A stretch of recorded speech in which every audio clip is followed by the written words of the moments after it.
Hi, I already have made some videos on retrograde planets. Okay, so when the planet is retrograde, you know that you have to do that thing again and again. If your Saturn is retrograde, it's very difficult for you to find a job. You do some job, you leave that, again you join some other job and all these things. If your Mercury is retrograde, you learn, study too many of courses, but sometimes you change your profession and you watch that whatever so many courses you have done is not suitable, is not, you require some more courses for your new job. So it's a continuous journey of learning new methods, and even in some next year you will realize that whatever you have learned is not applicable for your new job, and you have to learn again something new. That is about retrograde Mercury. Retrograde Venus, you like someone very much, but after a relationship of like few years, few months, whatever, after few years, even it's a stable relationship, but you realize there is something with which you cannot adjust in later days, so you break up. And this kind of things happen again and again if your Venus is retrograde. So this way, whichever any planet is retrograde, so the things, it works in two ways. Like your Mercury is retrograde, you are studying too many courses, again and again you have to join more courses to learn more things. Okay, but if Venus is if Mercury is your, say,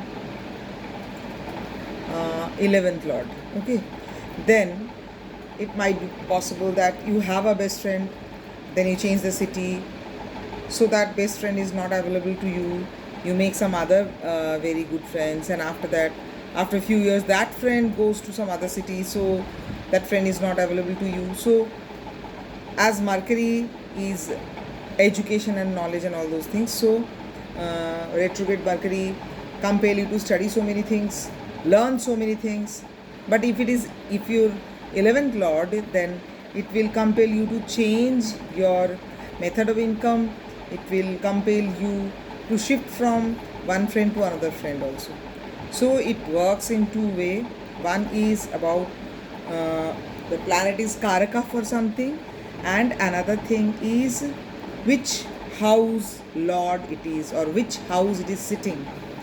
Upon that also it depends. Now sometimes you will see that your Venus is not retrograde, even then none of the relationships are going nicely.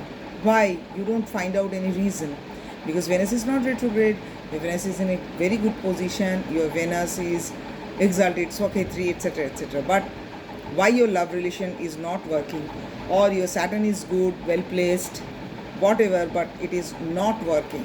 Why? It is not retrograde, but it is not working. You have to change your job again and again, all these troubles. Why?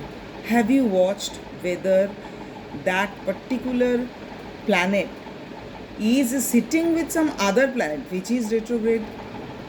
It might be possible that your Venus is not retrograde, but Venus is sitting with Mercury, Mercury is retrograde. It is possible that your Saturn is not retrograde and it's in a good position, but it is sitting with Ketu, and Ketu is always retrograde, you know. Relationship with your father is should be very good, because your sun is exalted, sun is Swakhetri, etc., etc. But it might be possible that your sun is sitting with Rahu Ketu, which is retrograde, or your sun is sitting with retrograde Venus, sun is sitting with retrograde Mercury. So there is ups and downs kind of thing because of that planet. That particular planet is not retrograde, but it is sitting with some other retrograde planet. Bye. Have a nice time.